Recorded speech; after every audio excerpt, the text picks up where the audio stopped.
자, 기본 이론 과정 36강 진행하도록 하겠습니다. 자, 여러분 교재는 356페이지예요. 356페이지 하단 보시면 세 번째 챕터 주택담보출가 위험이다 소개되어 있죠. 여기서부터 말씀을 좀 드리도록 하겠습니다. 먼저 양고로 1번입니다. 양고로 1번은 주택담보출가 부동산 수요다 소개되고 있는데 여러분 먼저 박스에 나온 내용을 잘 이해하시면 되겠습니다. 주택담보대출금리가 있다. 자, 주택을 담보로 한 대출금리가 있다는 겁니다. 이때 대출금리가 상승할수록 차입자 입장에서는 이자 비용 부담이 더 많아지겠죠. 따라서 돈 빌려서 내 집 마련하자 합니까 안 합니까? 안 하겠지요. 그래서 이러면서 주택의 수요는 어때? 감소한다 할 수가 있겠습니다. 다음은 대출 금리가 하락합니다. 그럼 이자 비용 부담이 줄어들겠죠. 그래서 싸게 빌려서 내 집 마련하고자 한다. 이로 인해서 주택의 수요는 어때? 증가한다로 보시면 되겠습니다. 다음은 주택 자금의 공급을 확대한다는 이야기예요. 그럼 쉽게 이렇게 하세요. 주택 자금의 공급을 확대한다는 이야기는 대출도 많이 해주겠다라는 겁니다. 어떤 방법을 통해서 대출도 많이 줄 것인가? 바로 LTV 비율을 상향 조정할 수 있겠죠. 또 DTI 비율을 상향 조정할 수 있다 등의 방법을 통해서 대출도 많이 주겠다는 이야기예요. 사실 우리 배웠지만 LTV나 DTI는 모두가 주택 담보대출에 있어서 심사 기준이 되고 있는 것들이다. 그래서 이와 같은 LTV나 DTI 비율이 상향 조정될수록 결국 내가 대출에서 한 돈 더 높아지는 거죠. 그럼 대출자 입장에서는 대출 더 많이 해준다. 이렇게 보시면 되겠습니다. 이처럼 주택 자금에 대한 공급이 확대될수록 차입자인 내 입장에서는 그만큼 대출도 많이 받게 된다는 겁니다. 그래서 이로 인해서 주택의 수요는 증가한다 할 수가 있겠죠. 다음은 주택 자금에 대한 공급이 축소된다는 이야기, 대출 더 적게 주겠다는 이야기야. 그래서 LTV 비율을 하향 조정하거나 DTI 비율을 하향 조정하겠다 등의 방법을 통해서 대출도 적게 주겠다는 겁니다. 그럼 차입자인 내 입장에서는 대출도 적게 받기 때문에 결국 주택의 수요는 감소한다는 겁니다. 그럼 우리가 이 내용을 통해서 주택담보대출금리나 주택 자금의 공급을 조절하면 이로 해서 주택 수요에 영향을 미칠 수 있어요, 없어요? 있다. 이렇게 생각하시면 되겠어요. 자, 이 내용이 동그라미 1번에 나와 있는 내용이에요. 동그라미 1번 보세요. 주택담보대출금리와 주택자금 공급을 조절하면 주택 수요에 영향을 미칠 수 있다. 이렇게 이해하시면 되겠습니다. 그리고 박스에 나와 있는 내용을 설명 다 드렸죠. 대출 금리가 상승할수록 주택의 수요는 감소한다. 다음 대출 금리가 하락할수록 주택 수요는 증가한다라는 겁니다. 다음은 D급 보세요.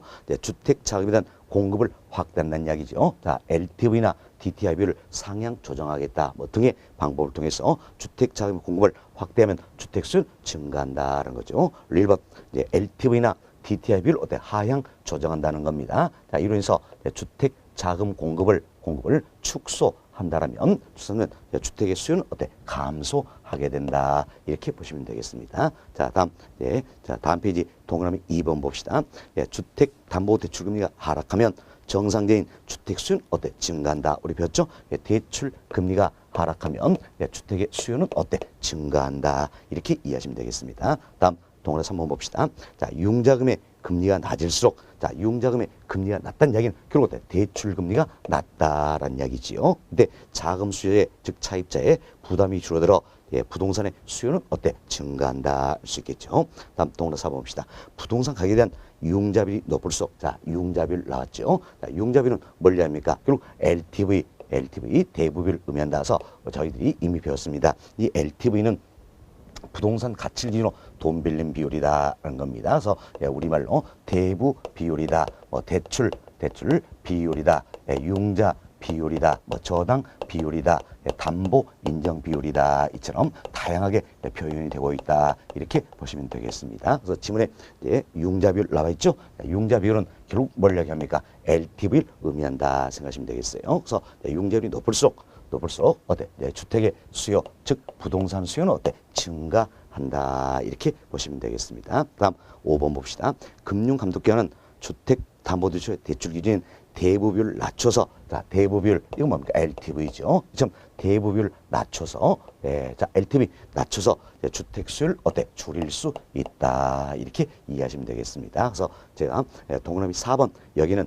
융자비율 이렇게 넣어드렸고, 동그라미 5번은 대부비율 이렇게 넣어드렸습니다. 이렇게 넣어드린 건 실제 우리 시험에서 이런 용어로 출제가 되었기 때문이다 생각하시고, 여러분들이 다 외우려고 할 수는 없다는 이야기예요. 이해를 하셔야 한다. 대부비율, 대출비율, 융자비율, 저당비율, 담보 인정비율 모두가 뭡니까? 부동산 가치 기준으로 돈 빌리는 비율이다. LTV를 의미한다. 이렇게 이해를 하시면 훨씬 더 쉽게 접근할 수 있을 겁니다. 자, 그래서 양월 1번 주택 담보대출과 부동산 수요다 말씀을 드렸고, 다음은 양월 2번 내용입니다. 자, 양월 2번은 주택담보대출과 위험이다 소개되고 있는데, 자, 주택담보대출도 위험이 따른다는 이야기. 이때 누구 입장이냐 이걸 잘 보셔야 되는 겁니다. 그래야 절대 실수하지 않는다는 겁니다. 먼저 편거로 1번이에요.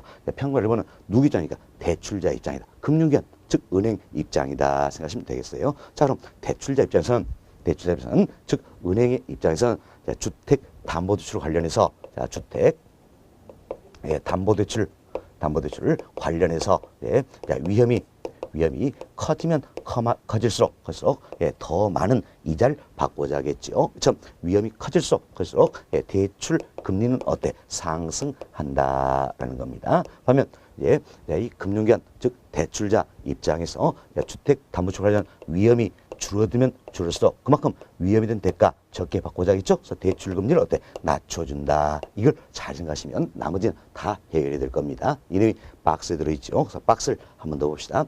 주택담보대출 관련 위험이 증가하면 증가할수록 위험이 클수록 대출 금리는 어때? 상승한다라는 겁니다. 다음 대출은 위험이 낮아질수록, 자, 위험이 줄어들수록 자, 대출자 입장에서는 대출 금리를 어때? 낮춰준다. 이렇게 생각하시면 되겠습니다. 자, 다음 동그라미 1번 봅시다.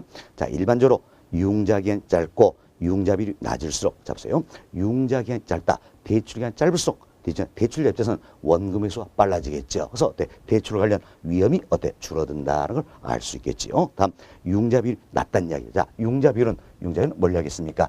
LTV다 생각하시면 되겠죠. LTV. 그래서 부동산 가치를 기준으로 돈 빌리는 비율이 되겠는데, 결국 이 융자비율 LTV가 낮다는 이야기는 부동산 가치에 비해서 대출을 적게 해준다 이야기죠. 그럼 부동산 가치에 비해서 대출을 적게 해줄수록 대출자 입장에서 위험은 커지가 작아지겠지요. 참 위험이 작아지기 때문에 결국 대출 금리를 어때? 낮춰줄 수 있다. 이렇게 보시면 되겠습니다. 자, 그래서 지금 다시 봅시다. 일반적으로 융자이 짧고 융자비율이 낮을수록 대출 기간의 위험은 하락하므로, 자, 누구 입장입니까? 대출자 입장이다. 또는 금융기관 은행의 입장이다 생각하시면 되겠죠. 주택 담보대출 시 대출금리도 낮아진다는 겁니다. 다음 동그라미 2번 보세요.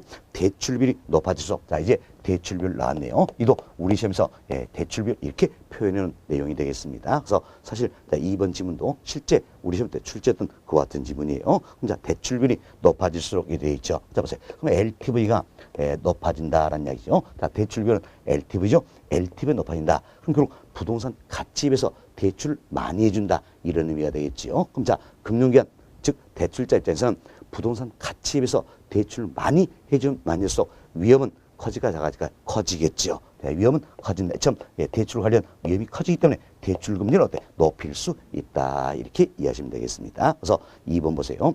대출이 높아질수록 대출 기간 위험은 증가하므로 주택 담보대출 시 대출 금리는 높아진다라는, 지금 우리 누구 입장 보고 있는 겁니까? 대출자, 금융기관, 은행의 입장에서 보고 있다. 이렇게 보시면 되겠습니다. 그래서 향후 인플레율이 상승할 수 예상이 된다는 이야기. 그럼 인플레가 심하면 심할수록 대출자 입장에서도 위험은 그만큼 커진다는 이야기지요. 그래서 주택 담보대출 시 금융기관은 대출 금리를 어때? 위험이 커지니까 인상시킬 수 있다 보시면 되겠습니다. 다음 동그라미 4번 보세요. 통화당국에서 콜 금리를 인상하면 이렇게 돼 있죠. 이때 콜 금리라는 게 있어요. 콜 금리는 초단기 금리다. 이렇게 보시면 되겠습니다. 자, 예를 들어서 우리 생각합시다. A은행이 딱 오늘 하루만 100억을 어때? 필요로 한다는 이야기예요. 그럼 은행이 A 100억을 조달하겠죠. 하루 딱 빌려 쓴다는 이야기. 이때 적용되는 금리가 결국 콜 금리예요. 그럼 콜 금리가 상승한다면 A은행 입장에서는 자금 조달하는데 비용이 어때? 더 많이 들겠지요. 그럼 자금 조달에 비용이 더 많이 드니까 그만큼 위험 요인은 커진다냐 해서 대출금리를 어때? 높이겠다. 이렇게 보시면 되겠습니다. 그래서 동영상 한번 봅시다.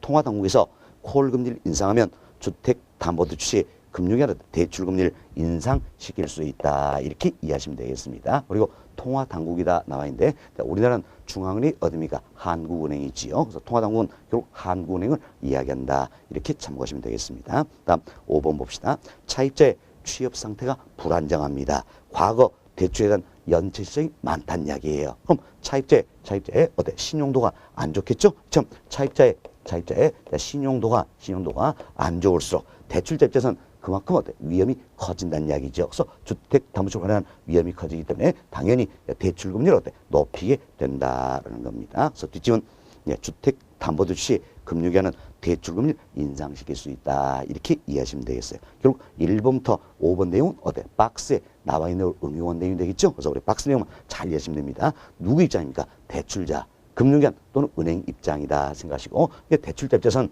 주택담보대출을 관련한 위험이 커지면 커질수록 더 많은 걸 받고자 한다서 대출금리를 높인다라는 거지요. 그러면 대출자 입장은 주택담보대출을 관련한 위험이 줄어들면 줄어들수록 위험이 적을수록 대출금리를 어때? 낮춰준다. 이 내용을 잘 이해하시면 되겠습니다. 다음 편과로 2번 봅시다. 편과로 2번은 차입자 입장이에요. 자, 대출금이 과하던 경우 차입자 입장에서 채무 불이행 가능성이 커질 위험이 있다 할 수 있겠죠. 다음 동그라미 2번 봅시다. 자, 일반적으로 차입자의 소득과 담보부서 가치는 시간이 지날수록 증가하는 경향으로 인해 이래 있죠. 그럼 자, 우리가 이래 생각합시다. 자, 차입자의 소득도 시간이 지날수록 어때? 증가한다는 이야기예요. 그리고 담보 부동산의 가치도 시간이 지날수록 어때? 증가한다. 이렇게 가정한다면 차입자 입장에서는 채무 불이행 가능성은 커질까 작아질까요? 작아지겠죠. 그래서 지금 다시 보세요. 일반적으로 차입자의 소득과 담보 부동산 가치는 시간이 지날수록 증가하는 경향이 있다. 이로 인해서 차입자의 채무 불이행 위험은 어때? 낮아진다. 이렇게 보시면 되겠습니다. 다음은 양고 3번입니다. 양고 3번은 금융기관 입장이에요. 즉 대출기관, 대출자 입장이다. 이렇게 보시면 되겠어요. 누구 입장이야? 이게 중요하다 그랬죠? 그럼 대출자 입장에서는, 즉 금융기관 입장에서는 대출 관련 위험을 줄이기 위해서 어떤 방법을 채택할 것인가? 바로 이 부분이 되겠습니다. 자, 다음 동그라미 1번 봅시다. 금리 변동이 심하다는 이야기. 참 금리가 요동을 치고 있다는 이야기야. 그럼 이때 대출자 입장에서는 대출 관련 위험을 줄이기 위해서는 고정금리로 대출해 줘야 될까요? 변동금리로 대출해 줘야 될까요? 그렇죠. 바로 대출자 입장에서는 변동금리로 대출을 해주고자 한다. 이렇게 이해하시면 되겠습니다. 자, 지문 1번 봅시다. 금리 변동이 심할 때는 변동금리로 대출을 실행함으로 인해서 금융기관은 대출에 따른 위험을 줄일 수 있다. 누구 입장이랬죠? 대출자 입장이다. 이렇게 보시면 되겠습니다. 자, 다음 페이지 봅시다. 동그라미 2번 내용이에요. 동그라미 2번. 금융기관 대출자 입장에서 대출 관련 위험을 줄이기 위해서는 대출을 많이 해줘야 될까요? 적게 해줘야 될까요? 적게 해줘야 되겠죠? 그래서 대출을 적게 해주기 위해서는 어때? LTV 비율을 하향 조정하는 게 하나의 방법이 되겠고 DTI 비율을 하향 조정하는 게 하나의 방법이 된다라는 겁니다. 그래서 동그라미 2번 보세요. 담보 인정 비율이다. 뭘 이야기합니까? LTV 이야기하겠죠. 다음 소득 대비 부채 비율입니다. 이는 어때? DTI를 의미하는 거죠. 그래서 DTI는 소득 대비 부채 비율이다. 총 부채 상환 비율이다. 이렇게 표현한다 그랬습니다. 시험 이제 LTV 그리고 DTI 비율을 어때? 하향 조정한다. 그래서 금융기관은 그만큼 대출 적게 해주겠다는 이야기. 참 대출 적게 해주니까 금융기관 입장에서는 대출에 따른 어때? 위험을 줄일 수가 있다. 이렇게 보시면 되겠습니다. 다음 동그라미 3번 내용이요. 동그라미 3번은 부채 감당률이다라는 겁니다. 자, 우리 투자론에서도 배웠죠. 자, 부채 감당률이다. 이건 뭐라고 합니까? 바로 부채를 감당할 능력이 있는가, 이걸 측정하는 지표다라는 겁니다. 그래서 기준은 얼마입니까? 1이라 그랬죠. 그래서 부채 감당률이 1번 크면 부채를 감당할 능력이 어때? 충분하다. 그러나 부채 감당률이 1번 작으면 어때? 부채를 감당할 능력이 없다라고 판단하는 겁니다. 그럼 대출자 입장에서 대출하는 위험을 줄이기 위해서는 부채 감당률이 어때? 1보다 큰 그와 같은 투자의 어때? 대출을 실행함으로써 위험을 줄여볼 수 있다. 이렇게 보시면 되겠습니다. 그래서 동그라미 3번 봅시다. 대출 실행 시 부채 감당률이 1.0 이상이 되는 투자를 선택함으로써 자, 일부 큰 투자를 선택함으로써 금융기관 대출자는 대출에 따른 위험을 줄일 수 있다라는 겁니다. 자, 다음 동으로 4번이에요. 금융기관은 금리 변동임을 방하게 하여 이자율 수합 등의 방법으로 위험을 전가하기도 한다. 뭐 이런 게 있다. 이분은 참고하시면 되겠습니다. 여튼 우리가 이제 대출자 입장에서 대출하는 위험을 줄이는 방법 몇 가지 이야기 드렸습니다. 자, 금리 변동이 심할 땐 어때? 변동금리로 대출을 실행한다. 그래서 대출 따른 위험을 줄여볼 수 있다는 겁니다. 다음, LTV, DTI 비율 어때? 하향 조정하면서 대출 더 적게 주겠다. 그래서 대출하는 위험을 줄여볼 수 있다는 거죠. 다음, 부채 감당률 일부 큰 투자 안에 대출 실행함으로써 대출하는 위험을 줄여볼 수 있다. 이렇게 이해하시면 되겠습니다. 자, 이렇게 해서 세 번째 챕터 주택 담보대출 위험이다. 설명을 다 드렸어요. 이분은 누구 입장이야? 이걸 잘 보셨나 그랬습니다. 대출자 입장인지 차입자 입장인지 이걸 잘 구별하시면 크게 어려움 없을 거로 생각됩니다. 다음 여러분 교재 358페이지입니다. 358페이지는 네 번째부터 주택담보대출의 상환 방식이다. 소개했죠? 자, 이 부분은 너무너무 중요한 부분이에요. 우리 시험에 거의 매마다 빠지지 않고 출제된 영역이다 생각하시면 되겠습니다. 자, 이렇게 생각합시다. 내가 주택담보대출을 받았어요. 그럼 주택담보대출을 받았을 때 이 대출받은 원금을 어떻게 갚아나가느냐. 바로 이 문제다 생각하시면 되겠습니다. 자, 이처럼 상환 방식에도 여러 가지 있습니다. 그런데 우리 대표적으로 크게 두 가지로 나눠서 설명을 좀 드릴 수 있겠네요. 자, 먼저 설명을 잘 들으시기 바라겠습니다. 먼저 원금 만기 일상 방식이라는 게 있어요. 자, 원금 만기 일시 상환 방식이다라는 게 있습니다. 자, 그리고 분할 상환 방식이다라는 게 있습니다. 좀 크게 우리가 이제 원금 만기일 상환 방식, 분할 상환 방식으로 나눠볼 수 있다라는 겁니다. 이때 원금 만기일 상환 방식은 말 그대로 보세요. 자, 원금은 만기에 일시에 상환한다라는 겁니다. 따라서 대출 기간 동안에는 이자만 내겠다라는 이야기야. 자, 이자만 납입을 하고 만기가 되었을 때 원금 전액을 상환하는 방법이다. 이렇게 보시면 되겠어요. 그래서 말 그대로 보세요. 원금은 만기에 일시에 상환한다는 거죠. 그래서 원금은 만기 일상하고 대출 기간 동안 이자만 내겠다라는 겁니다. 반면 분할 상환 방식이 있어요. 자, 분할 상환 방식은 분할해서 상환하겠다라는 거죠. 뭘? 원금을 언제? 대출 기간 동안이다라는 겁니다. 그래서 대출 기간 동안 이제 원금 상환도 이루어지고 이자도 지불하게 된다. 참 대출 기간 동안 원금 상환이 이루어지기 때문에 만기가 되면 원금 어때? 전액 상환되었다. 이렇게 비교 좀 되시면 되겠습니다. 그래서 여러분께서 이 원금 만기 상환시다. 이런 구조만 잘 이해하시면 됩니다. 대출 기간 동안 이자만 내겠다. 그리고 만기 시에 원금 전액을 상환한다는 겁니다. 다음 분할 상환시는 대출 기간 동안 원금 상환, 이자 지불이 이루어진다는 겁니다. 그래서 분할 상환 방식은 더 세부적으로 이해를 하셔야 됩니다. 그 전에 하나 더 이야기합시다. 여기 보세요. 원금 만기 일시 상환 방식이 됐던 분할 상환 방식이 됐던 다 마찬가지입니다. 이 둘 모두 다 이자 지불액은 어떻게 결정될 것인가? 이자는 항상 저당 잔액을 기준해서 결정한다. 이렇게 보시면 되겠어요. 이자는 항상 우리가 저당 잔액을 기준한다. 즉 대출 잔액이 되겠죠. 자, 이때 저당 잔액은 뭘로 합니까? 내가 대출 1억 받았어요. 1억 받는데 그중에 원금 4천만 원 상환했다는 이야기예요. 나머지는 얼마입니까? 6천만 원이죠. 즉 대출받은 금액 중에서 상환되지 않고 남아있는 원금, 이게 바로 뭡니까? 저당 잔액이다. 또는 대출 잔액이다. 여러 가지로 표현할 수 있겠지요. 됐습니다. 이렇게 해서 저당 잔액 이해하시고 항상 이자는 뭘 기준으로 계산하는 겁니까? 참 저당 잔액을 기준으로 계산한다. 이렇게 보시면 되겠습니다. 다음 이와 같은 분할 상환 방식도 상품이 여러 가지가 있습니다. 상품이 여러 가지인데 우리 시험에서 주로 물어보는 건 세 가지입니다. 세 가지다. 그래서 원금, 균등 분할 상환 방식이 있고, 다음은 원리금, 균등 분할 상환 방식이 있습니다. 다음은 최정식 상환 방식이다라는 게 있어요. 최정식은 다른 말로 우리가 점정식 상환 방식이다. 이렇게도 표현하는 겁니다. 원금 균등 분할 상환 방식, 원리금 균등 분할 상환 방식, 최정식, 상환방식 이 세 가지가 우리 시험에서 주로 물어보는 것이다. 그래서 분할 상환방식 관련해서는 우리 교재에서도 이 세 가지만 제가 넣어드렸다 보시면 되겠습니다. 이 세 가지에서 잘 이해가 좀 되시면 되겠어요. 자, 하나씩 살펴봅시다. 살펴보는데, 자, 먼저 자, 원금, 예, 균등 분할 상환방식입니다. 자, 보세요.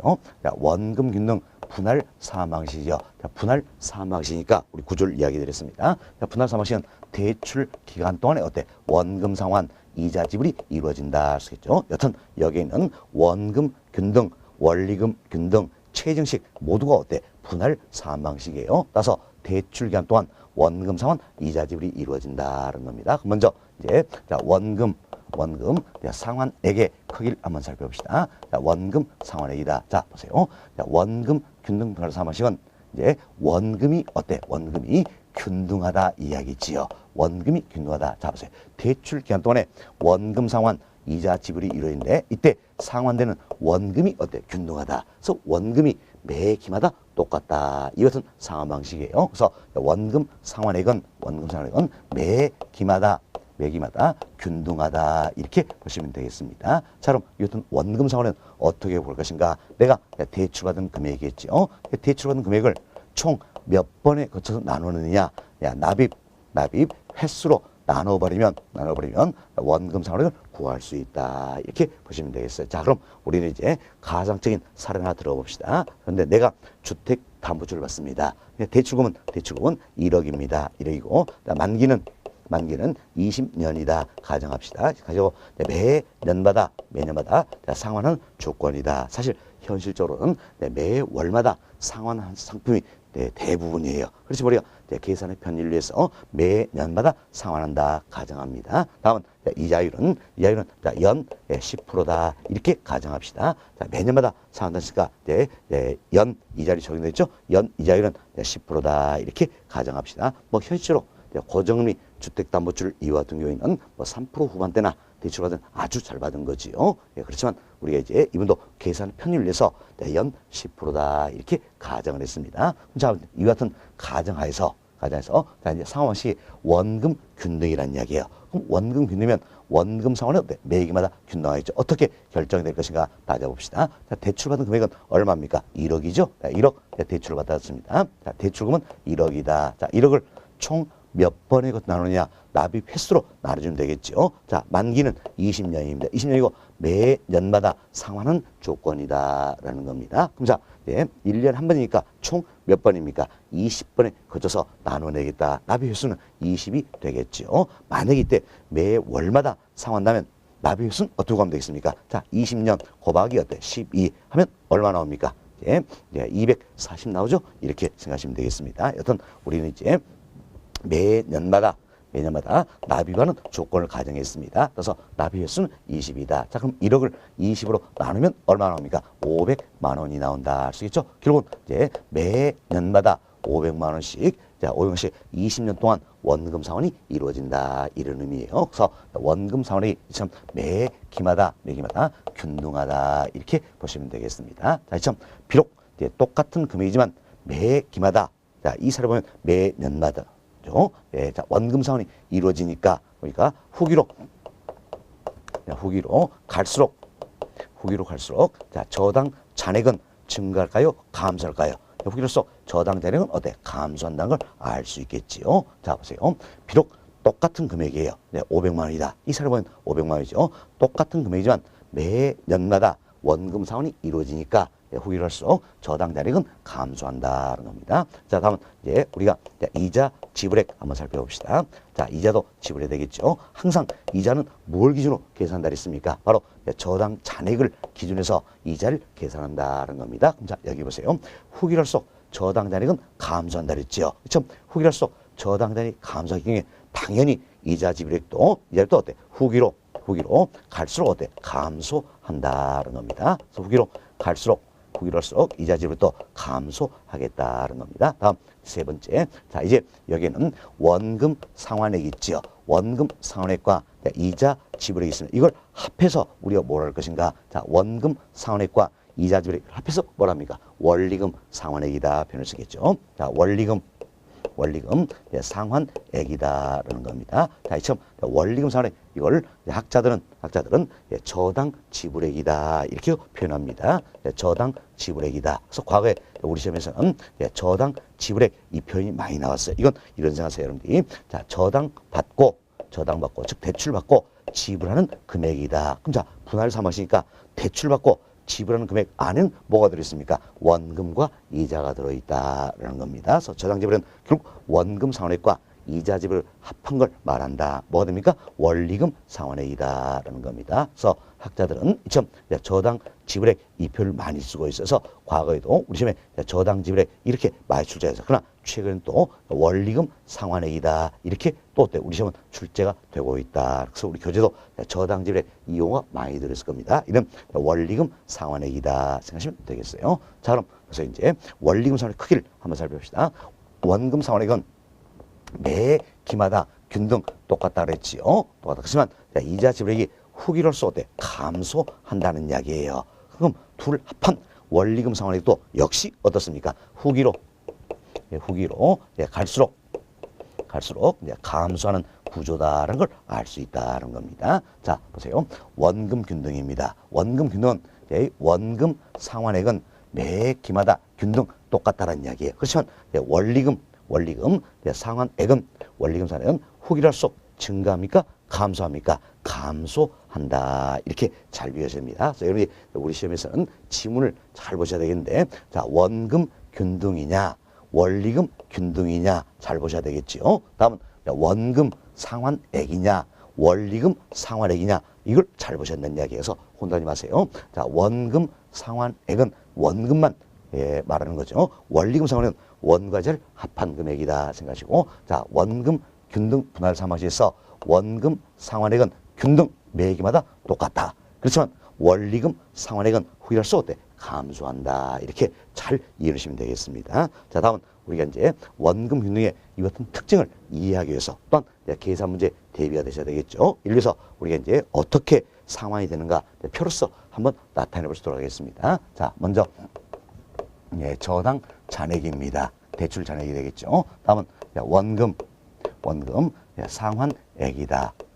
다음은 이자 지불액입니다.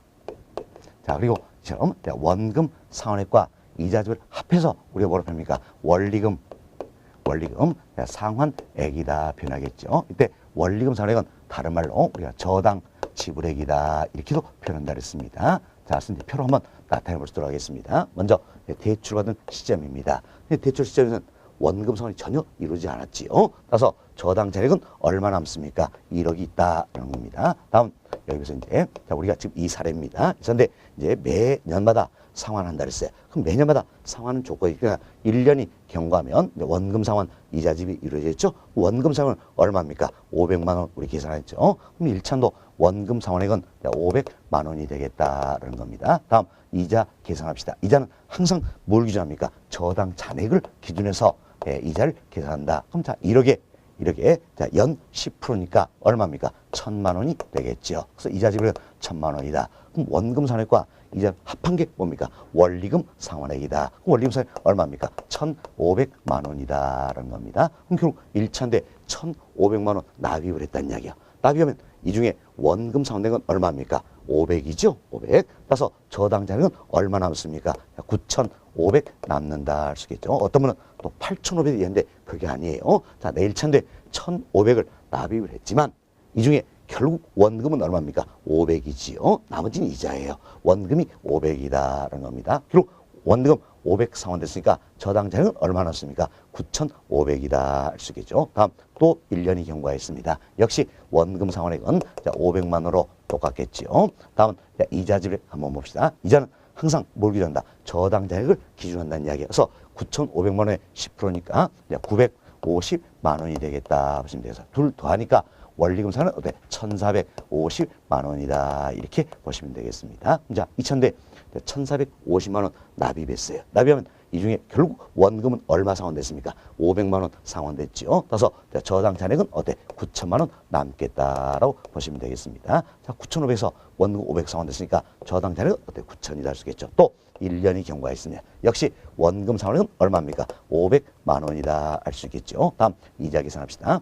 자, 저당 잔액 기준한다. 9천에 10%니까 900만 원이 되겠죠. 900만 원에 둘 합한 게 원리금 상환액이다. 얼마입니까? 1,400만 원이 된다. 이렇게 보시면 되겠습니다. 자, 3차년도에는 1,400만 원 납입하겠죠. 그럼 이 중에 원금은 어때? 500 상환되었다. 그럼 저당 잔액은 9천에서 500 상환됐으니까 얼마입니까? 8,500만 원 남게 된다. 이렇게 보시면 되겠습니다. 됐습니다. 자, 이래서 저희들이 이제 3년 정도 표를 작성해 봤습니다. 이 정도는 여러분이 연습이 되셔야 되는 겁니다. 사실 우리 시험에서도 이제 자, 2000년도에 원리금 상환의 크기가 얼마입니까? 이걸 어때 최근에 또 물어봤다는 이야기예요. 그렇기 때문에 이런 정도만 연습하시면 크게 문제는 없을 겁니다. 다음 이제 계산을 우리가 대비를 했고요. 다음은 또 이제 특징을 한번 정리를 합시다. 정리했는데 자, 원금 균등입니다. 자, 원금은 매 기마다 상환되는 원금의 크기가 돼요. 같죠? 그래서 원금 상환액은 균등하다, 일정하다, 매기마다 균등 일정하다. 참 원금이 상환이 되니까 당연히 후기로 가면 갈수록 후기로 갈수록 저당 잔액은 어떻습니까? 감소하겠죠. 감소인데 잘 보세요. 자, 이 사례 보니까 원금이 매년마다 얼마에 상환됩니까? 500씩 상환이 되고 있지요. 그럼 저당 잔액도 매년마다 얼마씩 감소하는 겁니까? 500씩 감소한다는 걸 알 수 있겠지요. 결국 저당 잔액이 후기로서 감소한데 어떻게 감소합니까? 500씩 균등하게 감소한다. 똑같은 크기로 감소한다는 이야기예요. 500씩 참 균등하게 감소한다는 겁니다. 자, 보세요. 그럼 저당 잔액이 후기로서 감소하기 때문에 당연히 1 기준으로 계산한 이자 지불액도 후기로 갈수록 어떻습니까? 감소하겠다. 그럼 어떻게 감소할 것인가? 자, 보세요. 저당 잔액이 500씩 똑같은 크기로 줄어들죠. 그럼 10%니까 이자는 얼마입니까? 50만 원씩 똑같은 크기로 줄어든다 할 수 있겠죠. 그래서 여기 보니까 이자 지불은 50만 원씩 줄어들고 있다. 그래서 후기로서 이자 지불은 감소한데 어떻게 균등하게 감소한다라고 보시면 되겠습니다. 다음 원리금 상환액입니다. 자, 보세요. 원금 상환액은 매 기마다 균등 똑같다는 이야기. 그렇지만 이자 지불이 후기로서 감소하기 때문에 둘 합한 금액도 어때? 당연히 감소하게 된다. 그럼 둘 합한 금액도 결국 얼마씩 감소합니까? 이 사람 보니까 이자 지불액이 50만씩 감소한다 그랬죠? 따라서 둘 합한 금액도 역시 50만씩 감소하게 된다는 겁니다. 균등하게 감소한다. 이렇게 보시면 되겠습니다. 그래서 저희들이 특징도 다시 한번 정리했습니다. 여기 봅시다. 자, 이 원금 균등입니다. 자, 원금 균등은 원금 상환액이 매 기마다 어때? 균등한 방법이다라는 거죠. 자, 이제 후일할수록 저당 잔액은 어때? 감소한다라는 겁니다. 어떻게? 균등하게 감소한다. 따라서 후기할수록 이자 지불액도 균등하게 감소한다 할 수 있겠죠. 따라서 이 원리금 상환액 역시 후기할수록 어때? 감소하는 이 같은 구조다. 이렇게 해서 우리 계산 문제도 대비해보고 특징도 더 이해할 수 있도록 하기 위해서 표를 한번 만들어 봤습니다. 자, 그럼 여기 한번 보세요. 여기서 이 사례통에서 본다면 원금 균등의 경우 1차인데 얼마를 내야 됩니까? 1,500만 원 납입을 해야 된다라는 겁니다. 자, 그럼 아마 이제 이 표를 작성하기 전까지는 생각을 못 하셨을 거예요. 그러나 이 표를 보니까 1차인데 1,500이다. 굉장히 큰 금액이다 할 수 있겠죠. 사실 우리가 이 표를 작성하기 전에는 이런 생각을 할 거란 이야기예요. 내가 이제 1억 주택담보대출을 받았습니다. 만기는 20년이에요. 그리고 매년마다 상환하는 조건이다. 그래서 원금 균등이니까 원금 상환액은 원금 상환액은 1천에 500만 원이다 생각하겠죠. 그리고 여기에 이자 좀 덧붙여서 한 7, 800 내면 되겠다. 이래서 가져오는데 1차인데 결국 얼마 내란 이야기? 1,500 내란 이야기야. 하늘이 무너진다는 이야기죠. 그죠? 그래서 이 금액이 굉장히 많다고 생각이 된다는 겁니다. 그래서 이 금액을 낮춰주기 위한 상품이 나오게 된다는 겁니다. 이 상품이 바로 뭡니까? 원리금 균등 분할 상환 방식이다. 이렇게 생각하시면 되겠어요. 원리금 균등 분할 상환 방식이다라는 겁니다. 사실은 그렇지 않습니다.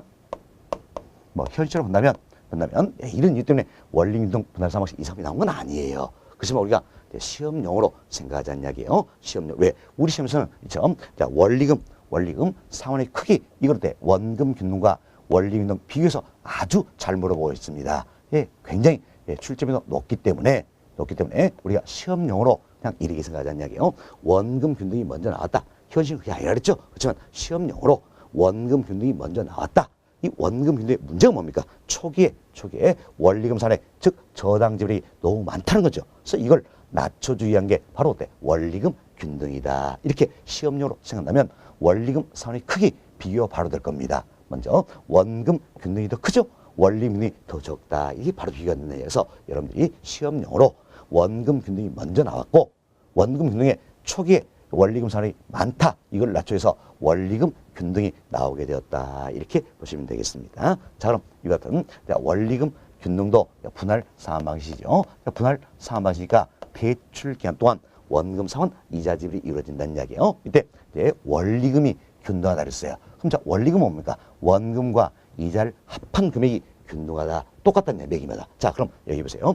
자, 분할 상환 방식 이와 같은 경우에는 대출 기간 동안 원금 상환 이자 지불이 이루어진다 그랬죠. 이때 매 기마다 상환되는 자, 원금의 크기가 똑같다는 이야기예요. 이게 결국 뭡니까? 원금 균등이다. 다음은 자, 원금과 이자를 합한 자, 원리금 이 자체가 매 기마다 똑같다. 이게 뭡니까? 원리금 균등이다. 이렇게 생각하시면 되겠어서 지금 보시고 원금 균등이다. 그럼 뭡니까? 원금 상환액이 균등 매 기마다 똑같다. 원리금 균등이다. 그럼 자, 원리금 상환액이 매 기마다 똑같다. 이렇게 잘 비교하시면 되겠습니다. 자, 그럼 이처럼 이제 원리금 균등 분할 상환 방식은 이제 원리금 상환액이 매 기마다 똑같다. 그래서 우리가 원리금 상환액 여기서부터 한번 살펴봅시다. 자, 원리금 상환액이다. 원과 이자를 합한 금액이 있죠. 원리금 상환액이 매 기마다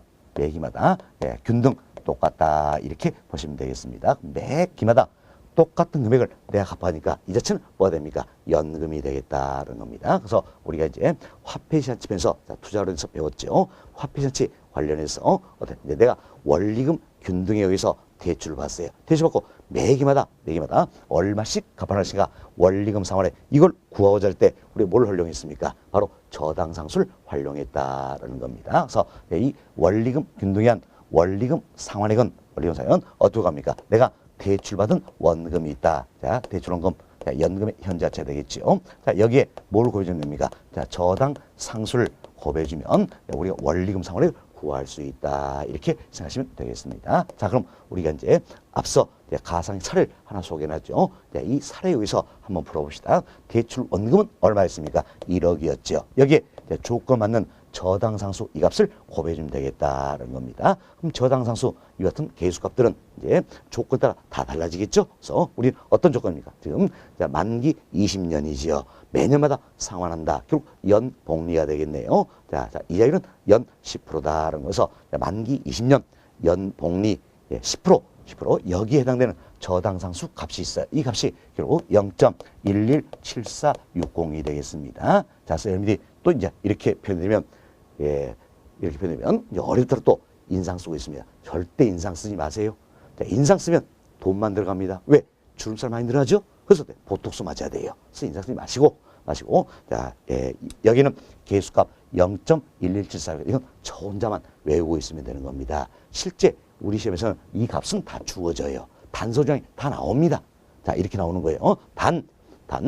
자, 만기 20년 연복리 10% 해당하는 저당 상수값은 0.117410이다. 이렇게 주어진다는 이야기예요. 주어지니까 여러분들 요령만 익히면 되겠습니다. 요령만 어떻게 대출 원금의 저당 상수를 곱한 값이다. 이렇게 요령만 익혀놓으시면 되겠어요.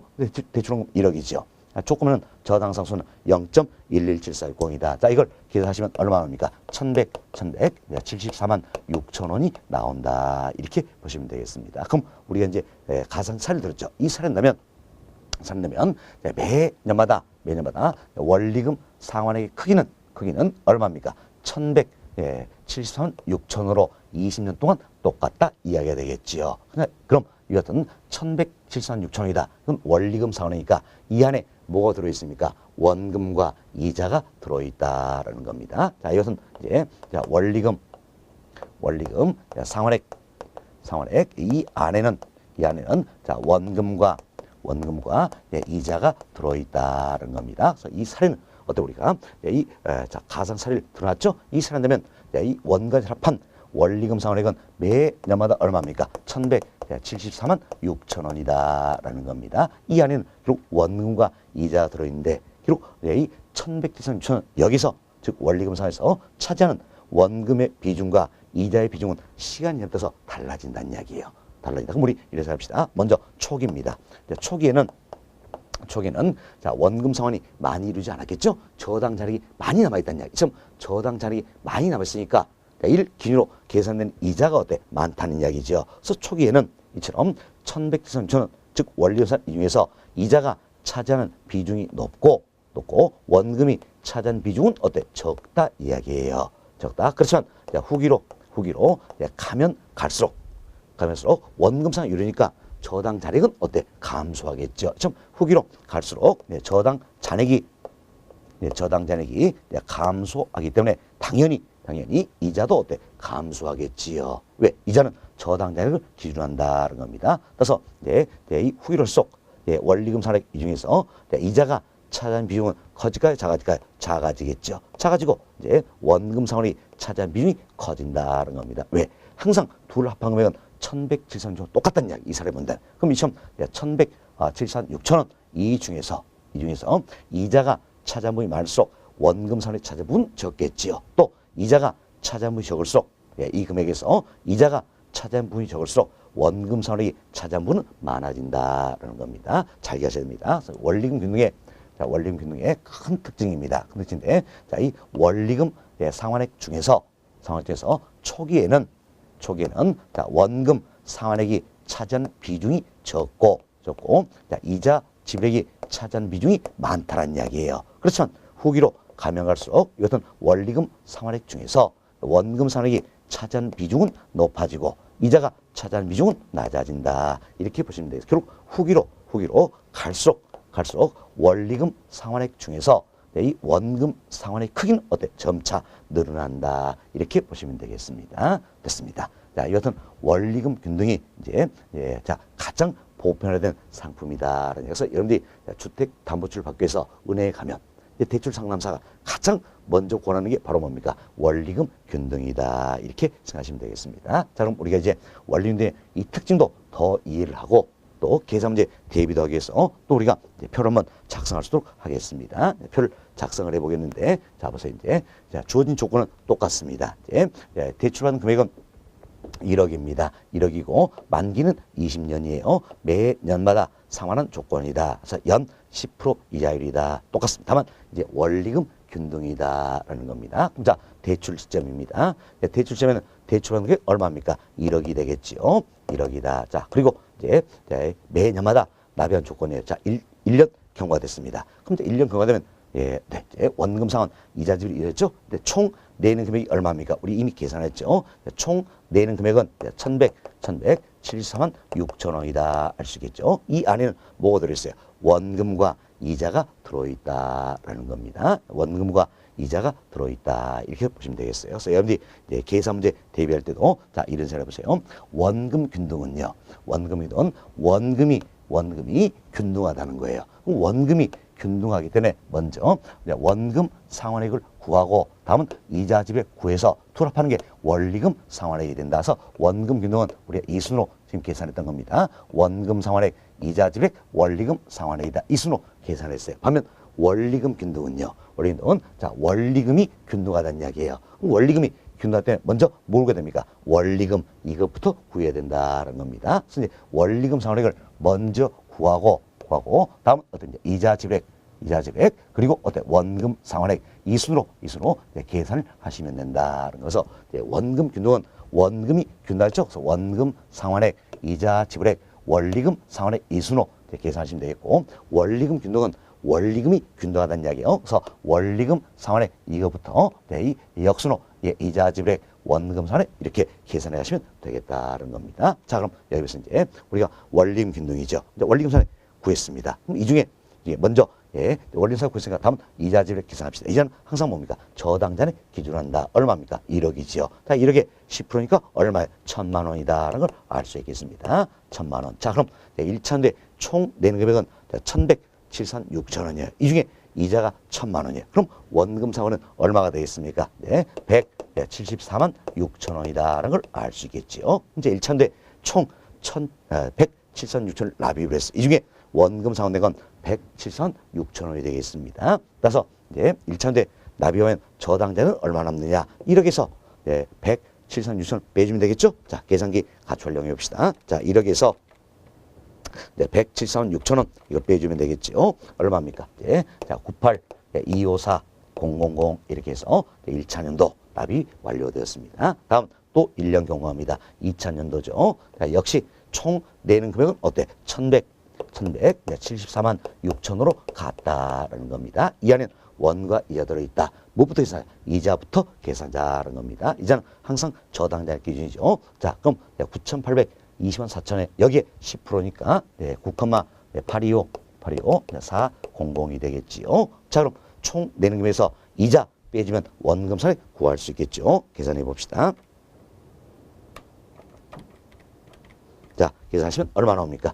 1,920, 600이 나온다라는 겁니다. 자, 그럼 2차는 내가 1,107천 납입을 했지만 원금 상환된 190면 600원이네요. 자, 이 금액에서 이 금액을 빼주면 저당자를 산정할 수 있겠죠. 자, 계산하시면 9,633만 3,400원이다 할 수 있겠죠. 다음 또 1년이 경과했습니다. 이러면 총 내는 금액은 역시 얼마입니까? 1,174만 6천 원이다 할 수 있겠지요. 이때 이제 자, 이자부터 계산합시다. 항상 저당자의 기준이다. 그래서 계산하시면 9,633,340이 되겠지요. 그럼 자, 1,173만 6천 원 여기에서 963만 3,340은 이자지요. 그럼 원금 상환 계산합시다. 빼주면 되겠죠? 빼주면 되겠다라는 겁니다. 자, 얼마 나옵니까? 211만 2,660원이다 할 수 있겠죠. 2,112,660이다라는 거예요. 결국 3차인데 총 내는 금액은 1,173만 6천 원이에요. 이 중에 원금 상환된 건 211만 2,660원이다. 그럼 저당자는 얼마 났습니까? 이 금액에서 원금 상환 빼주면 되겠죠? 빼주면 되겠죠? 계산합시다. 자, 계산해주시면 94, 220, 740 이렇게 산정이 된다는 겁니다. 자, 이렇게 해서 저희들은 이제 3차년도까지 산정을 해봤어요. 이번 방식으로 20년 동안 상환이 이루어진다라는 겁니다. 자, 우리 계산 대비해서 또 표를 작성해봤습니다. 우리 시험에서는 어때? 1차년도 원리금 상환에 사실 원리금 상환에 똑같죠? 이걸 구하라 하는 문제도 출제되었고, 1차년도 원금 상환의 크기는 얼마일 것인가? 이것도 구하라 이미 출제된 유형들입니다. 그리고 앞으로 2차년도 원금 상환의 크기 구하라 이것도 나올 수가 있다라는 겁니다. 그래서 우리는 3차년도까지 연습을 좀 해보시면 크게 문제 없을 겁니다. 지금은 여러분 계산 문제 연습하는데 시간이 중요한 게 아니에요. 했다 안 했다 이게 중요한 겁니다. 그래서 시간 관계없이 한번 풀어보시려고 연습을 좀 해보시기 바라겠어요. 자, 다음은 특징을 또 살펴봅시다. 특징을 살펴보는데 자, 여기 보세요. 여기 보시면 자, 먼저 원리금 등은 자, 원리금 상환액이 매 기마다 같다는 이야기지요. 원리금 상환액이 매 기마다 같다, 균등하다 보시면 되겠어요. 자, 그럼 이 안에는 뭐가 들어있습니까? 원금 상환액과 이자 지불이 들어있죠. 결국 원금 상환이 이루어진다는 이야기예요. 그럼 원금 상환이 이루어지니까 후기로 가면 갈수록 저당자액은 어떻습니까? 감소하겠지요. 그럼 저당자액이 감소하면 저당자액이 감소하면 당연히 일계산하는 이자 지불액도 어때? 감소한다라는 겁니다. 감소한다. 그럼 잡으세요. 이제 원금 상환액과 이자를 합한 금액은 매 기마다 똑같다는 이야기예요. 그럼 후기로서 이자가 차지하는 이 금액이 줄어든다는 이야기는 결국 어때? 원금 상환이 차지하는 금액은 어때?